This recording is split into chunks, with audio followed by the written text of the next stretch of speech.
I shouldn't be here. Not really. Not in the middle of a Tuesday afternoon, crouched behind the counter of a bookstore I've never been inside before, watching her organize the new arrivals. But the scent of old paper and ink has a way of making time feel slower, and right now, I can't seem to move any faster. She's mid-40s, I'd guess, maybe 45, 46, tall in a way that makes her look effortless. Her hair is dark, streaked with just enough gray to make it impossible to ignore, pulled back loosely at the nape of her neck. She's humming something almost inaudible, but not cheerful. There's tension in the curve of her shoulders, in the way she bends to place a stack of hardcovers on the lowest shelf. Every so often, she straightens and glances up, catching my gaze, and then looks away quickly, like she's been caught doing something private. I shouldn't be noticing that. I shouldn't be noticing how the corner of her lip twitches when she sees a familiar title, how her fingers linger on the spines for just a second too long, almost like she's afraid to let go. I wander closer to a table of mystery novels, pretending to look at the books. She glances up. Our eyes meet for maybe a second longer than polite, and I feel a jolt, like static in the air. My chest tightens, though I don't know why. "Can I help you find something?" she asks. Her voice isn't warm, exactly, but it isn't cold either. It's aware, calculated, and somehow, it makes the silence between us heavier. No, just browsing," I say. My hands flex at my sides, restless. I want to say something clever, something that doesn't sound like I'm staring. Instead, I just nod toward a shelf of old poetry. I like old poetry. Her eyebrows lift, but she doesn't comment. Instead, she kneels down to straighten a crooked stack of books. I notice the way her blouse slips slightly at the shoulder, and I quickly look away, because that's not the point. The point is, why does my heart feel like it's stumbling over itself? A small thing happens next. A book slips from the shelf, thudding onto the floor. I bend to pick it up, almost simultaneously with her. Our hands brush. She doesn't pull away, not immediately. For a moment, I wonder if she even notices, or if she's pretending not to. "Thanks," she murmurs, and there's this weight to it, like the word carries more than gratitude. Something about her tone makes me feel like she's talking to me, not just thanking me for picking up a book. I step back, clearing my throat, pretending to inspect the cover of a novel I don't intend to read. She adjusts the book on the shelf, tucking it perfectly between two others, and I notice the way her fingers linger, just slightly, before she finally lets go. We stand there like that for a while. The quiet between us isn't empty. It hums. It lingers. And I can't help thinking about that brief, ridiculous moment when our hands touched, how her fingers didn't pull away instantly, and how something unspoken passed between us, something I'm not sure either of us is ready to name. I leave the bookstore that day with no books in my hands, but my chest still tight. I can't stop seeing her bend down, noticing the crease of her brow as she reaches for that stack of novels.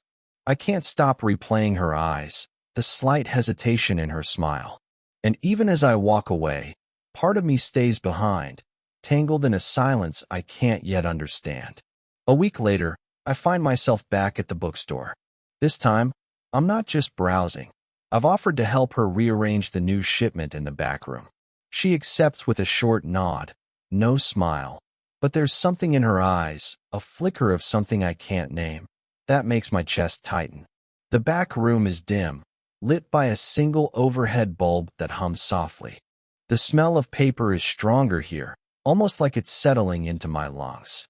She's already at a cart stacked too high with boxes, her hands moving quickly but carefully, her sleeves pushed up to her elbows. I watch the subtle tremor of her fingers as she lifts a heavier box, the way her shoulders stiffen. "You don't have to do this," she murmurs, her voice low, almost swallowed by the quiet of the room. There's a pause, and I notice it, a hesitation she didn't try to hide, the kind that makes her human and fragile in a way she rarely lets anyone see. I like helping," I say, trying to sound casual, though my voice betrays it. She doesn't respond, only glances at me briefly, then returns to her task. I notice everything. the fine lines around her eyes that crease just slightly when she blinks, the way her hair falls over one shoulder and she brushes it back, almost unconsciously.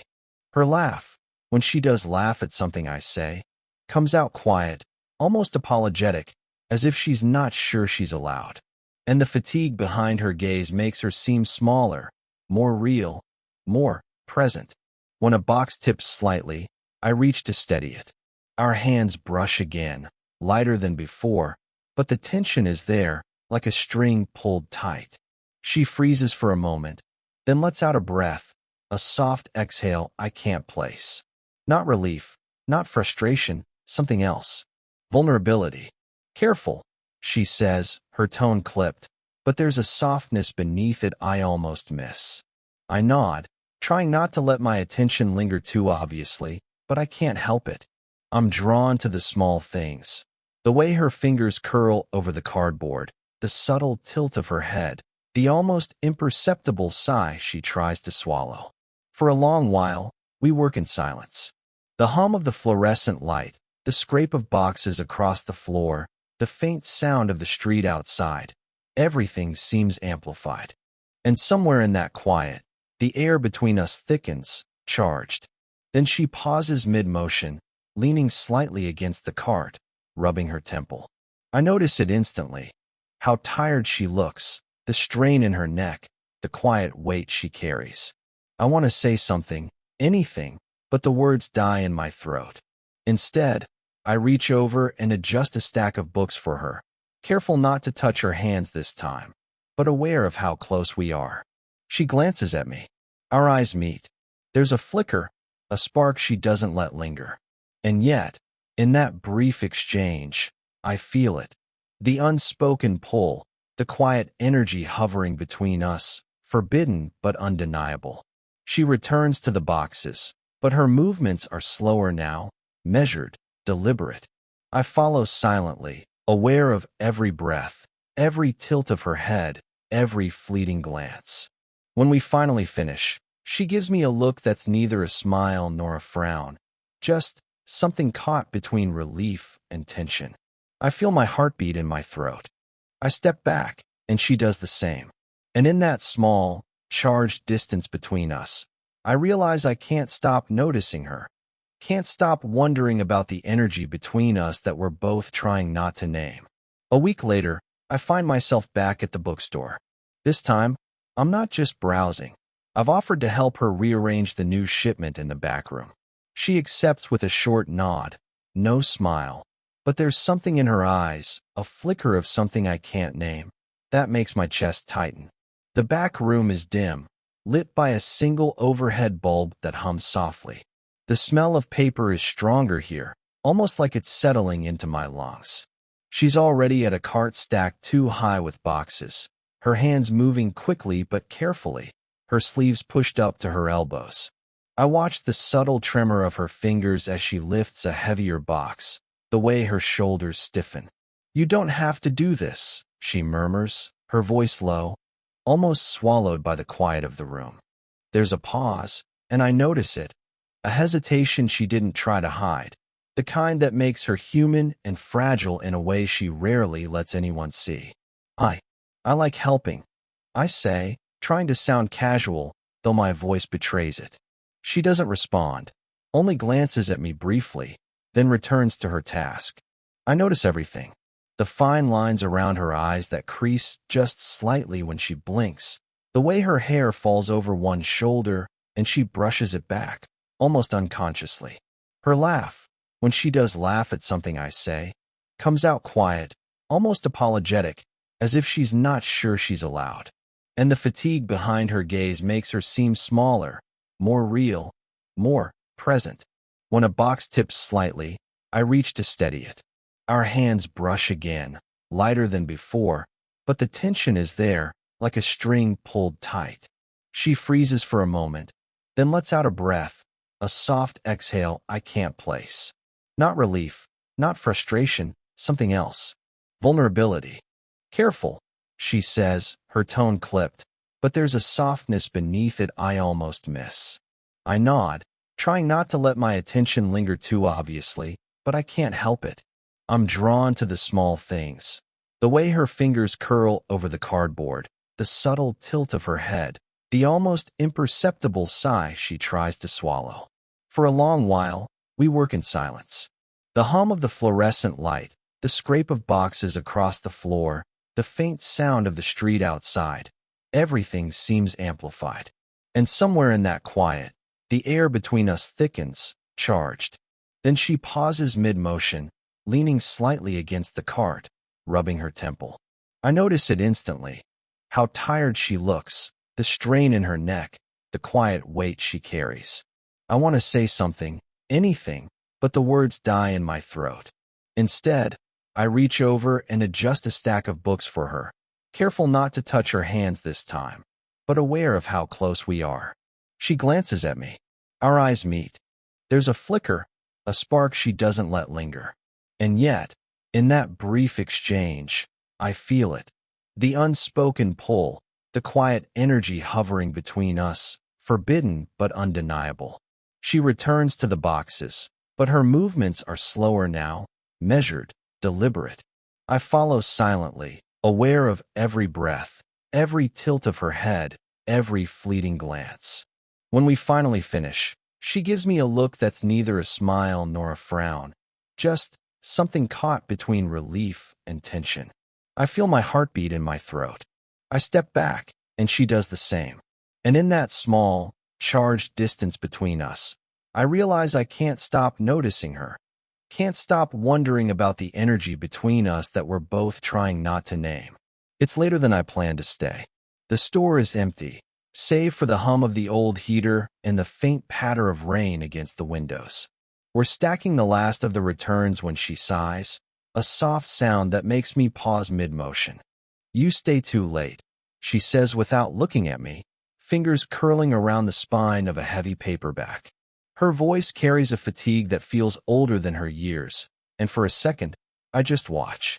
She lets the words hang, unaddressed, as if testing me. I like the quiet, I admit, careful to keep my voice even.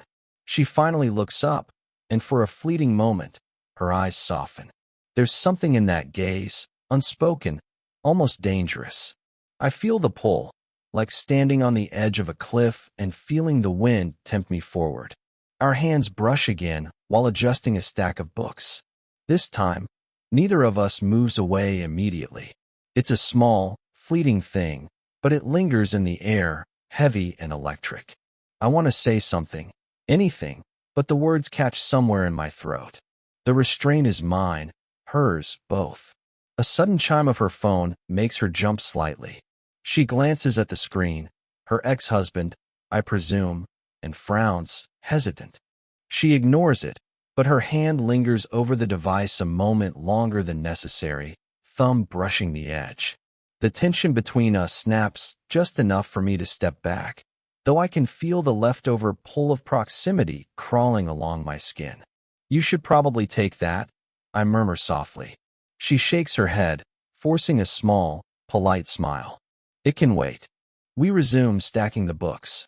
Her movements are slightly slower now, deliberate, measured. I notice the curve of her shoulder as she bends, the slight tremor in her fingers when she lifts a heavier tome. There's vulnerability in these small things, a quiet honesty that contrasts sharply with her usual controlled presence. I want to reach out, brush a stray strand of hair from her face, but I don't. My hands stay at my sides, taut with restraint. A flash of lightning illuminates the room, followed by a low rumble of thunder. She flinches just slightly, and I step closer instinctively.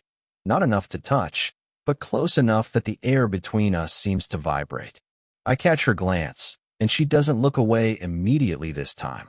There's an unspoken question in her eyes, one I almost answer with my own. Almost. Our breaths seem to sink for a moment, shallow, tentative. The storm outside presses against the windows like an uninvited audience.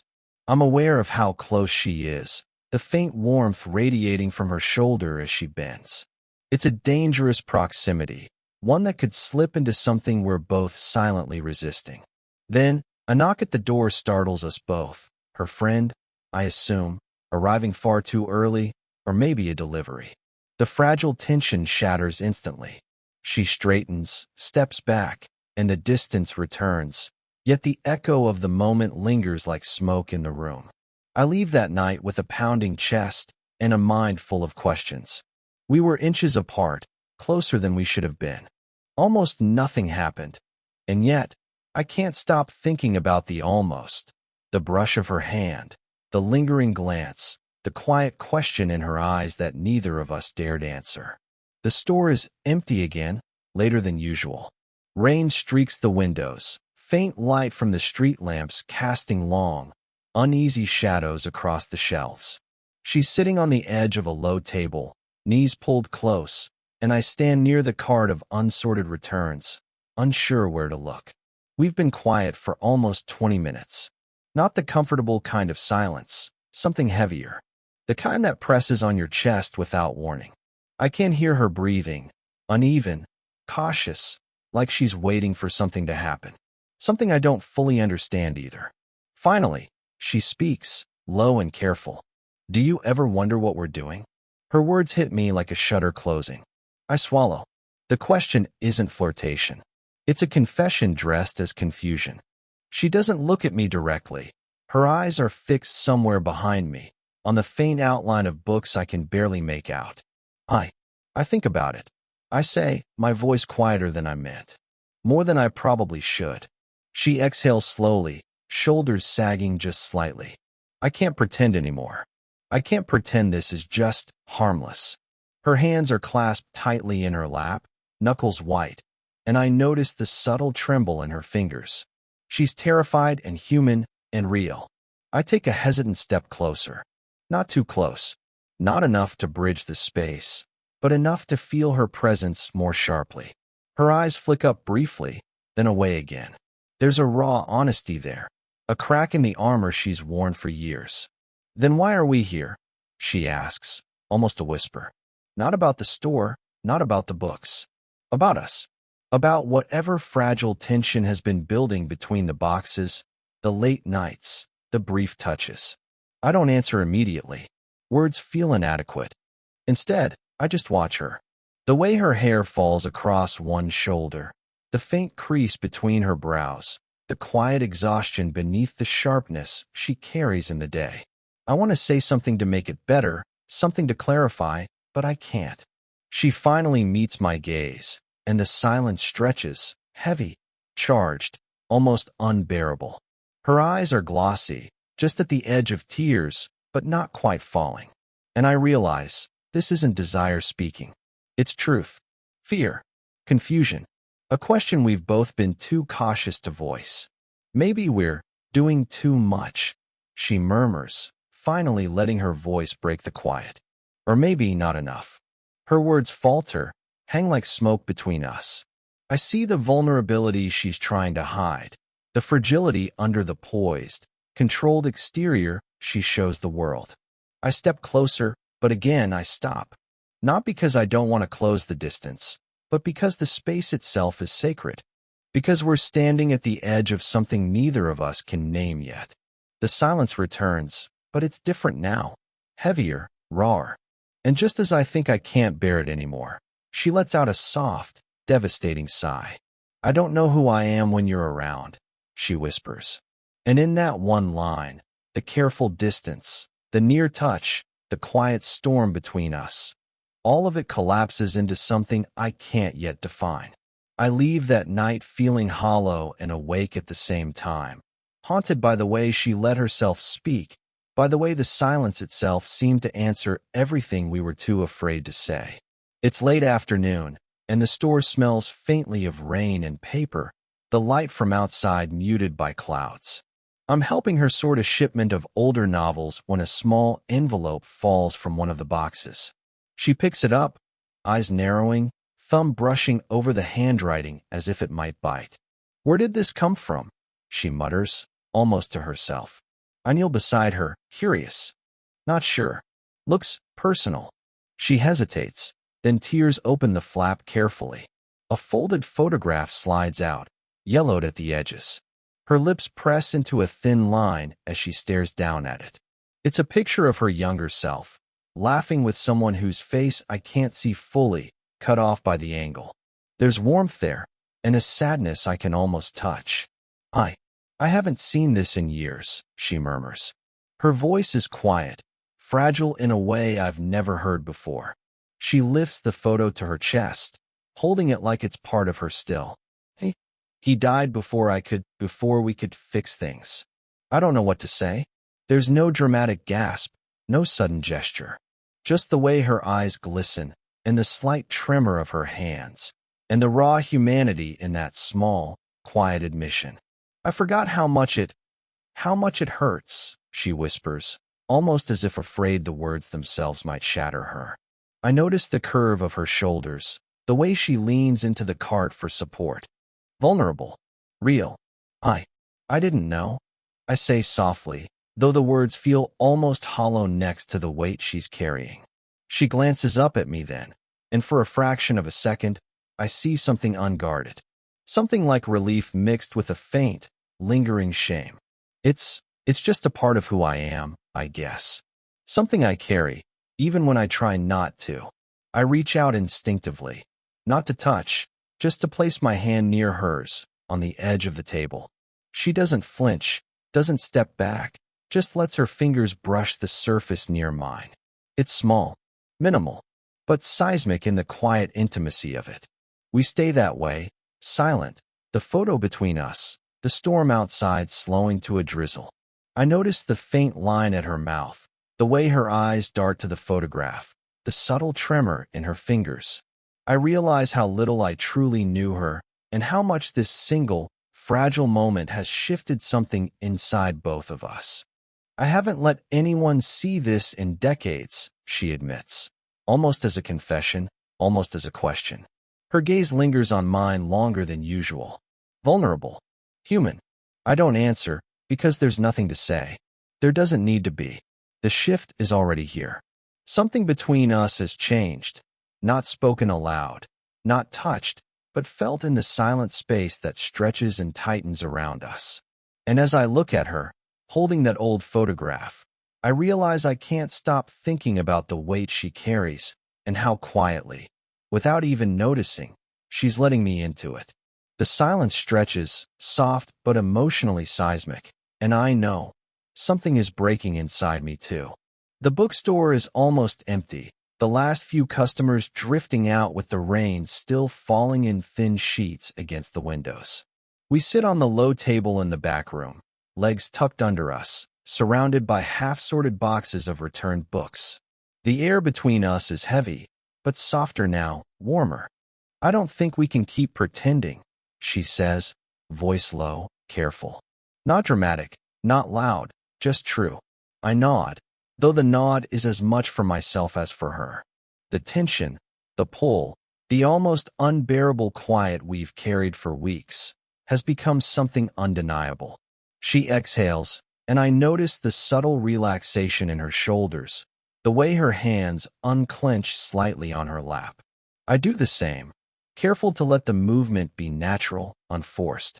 There's no rush, no grand gesture, just a quiet acknowledgement of what's always been there, simmering beneath every glance, every near touch, every lingering silence. We share small smiles, hesitant at first, and I catch the way her eyes soften when she looks at me.